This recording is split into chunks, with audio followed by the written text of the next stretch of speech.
Les incroyants et les critiques qui attaquent les 5 livres de Moïse réclament des preuves de l'historicité des personnages et des récits bibliques. Mais c'est tout simplement impossible. Pourquoi?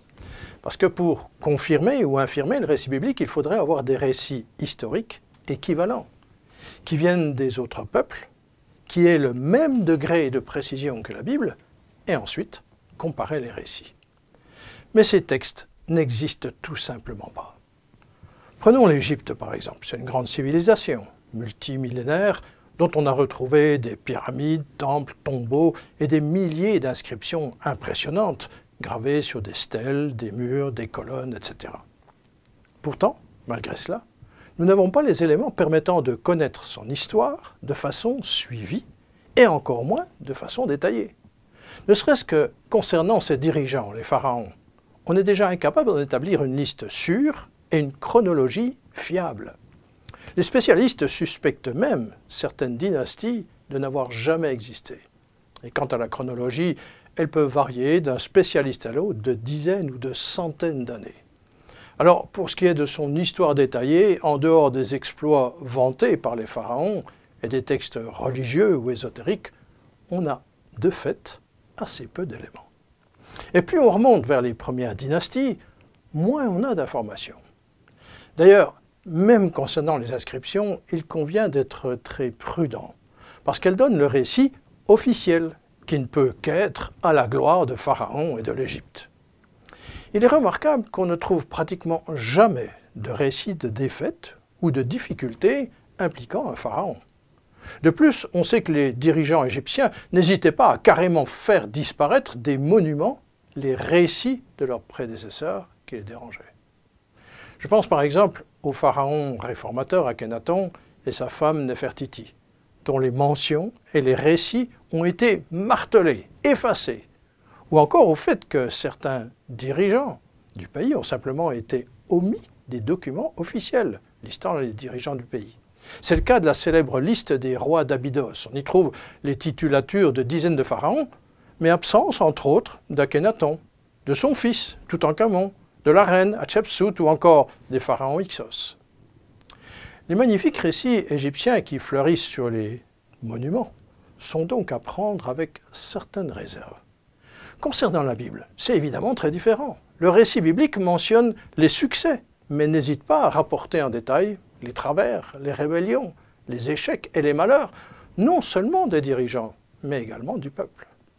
Et hors de l'Égypte, si on cherche des informations chez les autres peuples qui ont été en contact avec Israël, la situation est encore pire, parce qu'ils nous ont laissé encore moins de récits précis et aucune histoire suivie. Les Amoréens, les Philistins, les Syriens, les Moabites, et dans un passé beaucoup plus lointain, les Sumériens, les Akkadiens, etc. La réalité, c'est qu'on sait très peu de choses sur les peuples qui ont vécu 4000 ou 5000 ans en arrière. On a juste quelques rares récits, épars et très fragmentaires. Donc, il ne faut pas hésiter à le dire, exiger des confirmations du récit biblique par des éléments externes à la Bible est impossible, parce que la plupart du temps, ces éléments n'existent tout simplement pas.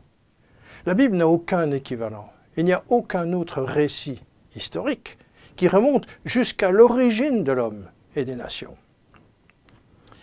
Je traiterai le grand événement de l'Exode dans un autre épisode, mais aujourd'hui, je mets le projecteur sur les maigres vestiges et indices disponibles, hors de la Bible, pour déterminer s'ils contredisent le récit biblique ou au contraire s'ils s'harmonisent avec l'époque et les faits rapportés. Je vous rappelle le cadre du débat. L'Express de janvier 2006, par exemple, affirme que les exégètes estiment aujourd'hui que le Pentateuque a été couché par écrit au moment de l'exil des Hébreux à Babylone, entre 587 et 539 avant Jésus-Christ environ. Plus tôt, les populations de l'ancien Israël n'étaient pas alphabétisées. Wikipédia. Début de rédaction de la Genèse vers 700 avant Jésus, puis ajout et retouche jusqu'au IIIe siècle avant Jésus. Donc, selon le discours actuel, la Genèse, les patriarches, puis l'Exode, seraient des inventions basées sur de vieux mythes babyloniens et arrangés par des scribes très inventifs et peu scrupuleux, 1200 à 1500 ans après les faits rapportés. Je vous ai déjà parlé dans l'épisode 13 des découvertes concernant l'écriture et la fantastique invention de l'alphabet bien avant Moïse. Je n'y reviens donc pas. Mais alors, que cherchons-nous? Qu'est-ce qui pourrait montrer que le récit biblique est juste une fable, un mythe, ou au contraire, totalement plausible et en accord avec ce qu'on peut connaître de cette époque lointaine? Vu qu'on ne peut pas s'attendre à trouver une inscription égyptienne racontant l'humiliation de l'Égypte suivie de l'Exode, ou une autre qui fasse l'éloge de Joseph, cet étranger devenu un haut personnage de l'État égyptien, que pouvons-nous donc espérer trouver? Je vous propose aujourd'hui, et dans la prochaine émission, d'examiner une série d'indices qui devraient sérieusement éclairer le sujet. Prenons le récit du patriarche Abraham qui a vécu 20 siècles avant Jésus. Dans la Genèse, sa ville d'origine est nommée précisément Ur-Kasdim, la ville de Ur en Chaldée. Est-ce qu'une ville antique de ce nom a autrefois existé? Aurait-elle pu être située dans la Mésopotamie de l'époque? Il a fallu attendre les fouilles de Léonard Houlet, dans les années 1920, pour en exhumer les restes plusieurs mètres sous terre. On y a retrouvé par exemple un cimetière contenant une foule d'objets qui nous renseignent sur le quotidien et le niveau de vie exceptionnel de cette grande métropole oubliée. Des objets d'art, un étendard d'une qualité exceptionnelle et vieux de 4500 ans, des bijoux, des boucles d'oreilles, en or et en argent, d'une exécution et d'une finesse surprenantes vu l'époque, comme ce serre-tête composé de fines feuilles d'or, de lapis-lazuli et de cornaline, qui devait parer les coiffures des dames importantes de l'époque. À Ur, toujours en 1850, William Loftus avait découvert les restes d'une ziggourate, énorme bâtiment fait de briques d'argile crue et de briques cuites entourées de bitume. Elle devait s'élever à une trentaine de mètres de haut et elle était dédiée à Sin, divinité de la lune. On la voit ici complètement dégagée avec reconstitution d'une partie de la façade. Par ailleurs, dans une des tablettes cunéiformes retrouvées à Mari, autre ville sur l'Euphrate, on a découvert le nom d'une autre ville, Haran, ville également mentionnée dans la Bible, où Abraham a séjourné après avoir quitté Ur. On peut donc déjà être certain que l'environnement cité par la Bible a bien existé, ce qui constitue déjà un premier indice de poids. Mais est-ce qu'on peut aller plus loin et trouver encore d'autres indices, qui est par exemple un rapport avec au moins un événement important de la vie d'Abraham?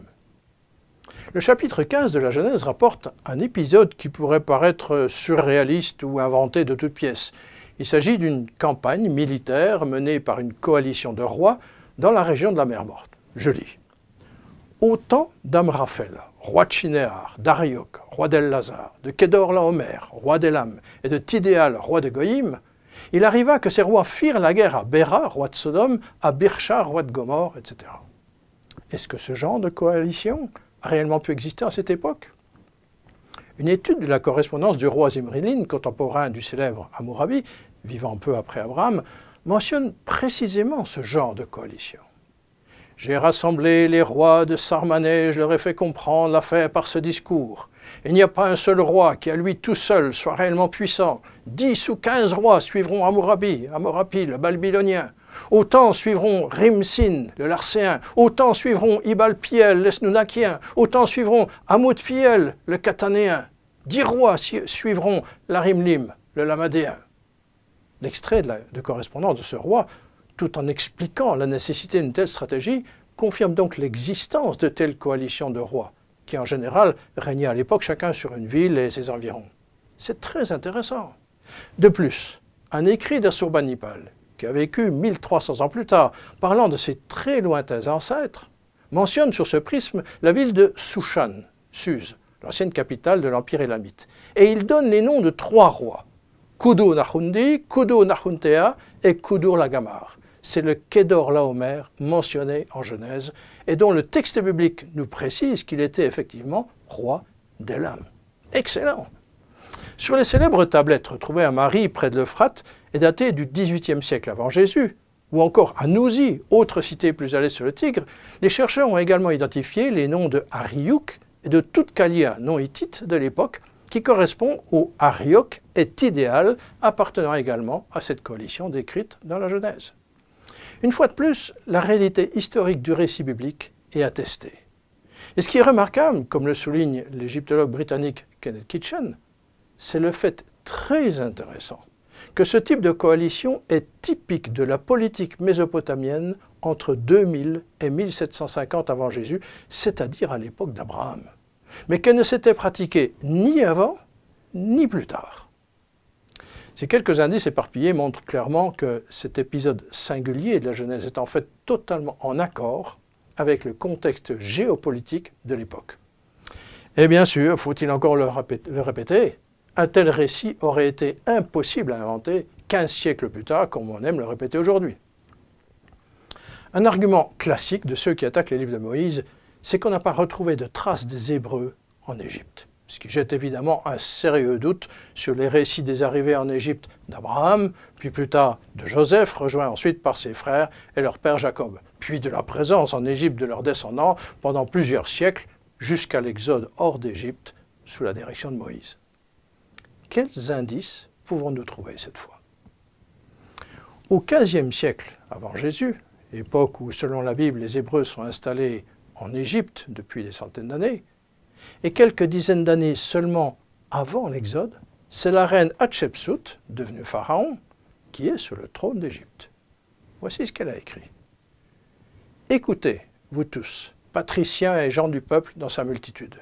J'ai restauré ce qui était tombé en désuétude et j'ai supprimé les privilèges qui existaient depuis l'époque où les Amous étaient dans la région d'Avaris, en Basse-Égypte. Ceux que les Égyptiens appelaient Amous étaient les étrangers vivant à l'est de l'Égypte, c'est-à-dire en Canaan et au voisinage.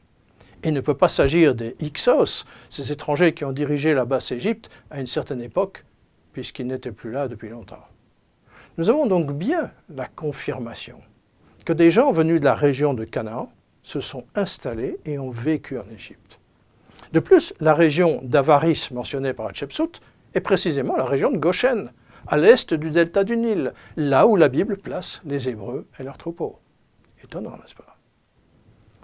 Plusieurs siècles auparavant déjà, vers 1900 avant Jésus, un certain sage égyptien nommé Neferti avait écrit « Tout bonheur a disparu.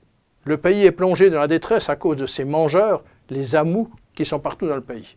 Des ennemis ont surgi à l'est, des Asiatiques sont descendus en Égypte. » On pourra encore citer d'autres indices retrouvés à Avaris et confirmant la présence de Sémites ou des inscriptions portant des noms sémites dans les mines proches du Sinaï. Mais je vais encore mentionner un document particulier, puisqu'il nous offre une représentation visuelle de ces Amous.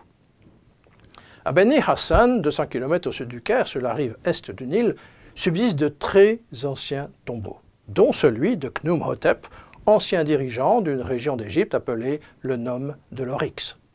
Dans le tombeau, une salle mesurant approximativement 10 mètres par 9 comporte un impressionnant ensemble de peintures, vieilles de 40 siècles, très bien conservées et encore tout à fait lisibles. Ces fresques sont accompagnées de plus de 200 colonnes de textes en hiéroglyphes qui racontent la vie de Khnum-Hotep. Sur le mur nord, la troisième rangée de la fresque a particulièrement attiré l'attention des chercheurs puisqu'elle représente un groupe de Bédouins apportant au fils de Khnum-Hotep divers présents. La scène, dont on voit ici une partie, montre 15 personnages différents des Égyptiens et des Africains et identifiables par la couleur jaune utilisée pour peindre leur peau, alors que la peau des Égyptiens était représentée en rouge. Ils sont reconnaissables également par leurs vêtements et leurs barbes, contrairement aux Égyptiens qui étaient vêtus de lin blanc et qui étaient rasés, même si les notables portaient une barbe postiche en signe de puissance. Ces personnages sont des Amous, et leurs vêtements colorés indiquent qu'ils sont des personnages importants. Et le texte qui les accompagne confirme cette identification, puisqu'il mentionne textuellement « Arrivée de 37 Amous lui apportant du kohl ». Le kohl est un phare pour les yeux.